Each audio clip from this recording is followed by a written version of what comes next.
এটা হচ্ছে কাউ ফল, মোটামুটি প্রায় 14-15 বছর পরে দেখলাম। আমি তো দূরের থেকে 14-15 বছরের মধ্যে এটা দেখাই পাইনি। বিলুপ্তির পথে বাংলাদেশের একটি ফল কাউ ফল।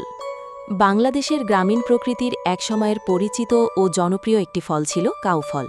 এটি একটি বুনো ফল, সাধারণত গাছপালা ঘেরা গ্রামাঞ্চলে বেশি দেখা যেত। ছোট আকৃতির এই ফলের খোসা সবুজ রঙের, ভেতরে সাদা রঙের নরম শ্বাস থাকে। স্বাদটাও মিষ্টি ও হালকা টক মিষ্টি ধরনের। কাউফলের গাছ সাধারণত ঝোপ জঙ্গলে জন্মাত এবং বিশেষ যত্ন ছাড়াই বেড়ে উঠত।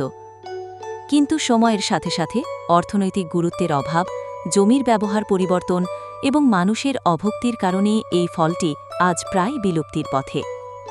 বর্তমানে বাজারে বা গ্রামাঞ্চলেও কাউফল খুব বেশি দেখা যায় না। নতুন প্রজন্মের অনেকেই এই ফলের নামও শোনেনি। প্রকৃতির এই উপহারটি সংরক্ষণে প্রয়োজন সচেতনতা, গবেষণা ও স্থানীয় পর্যায়ে উদ্যোগ।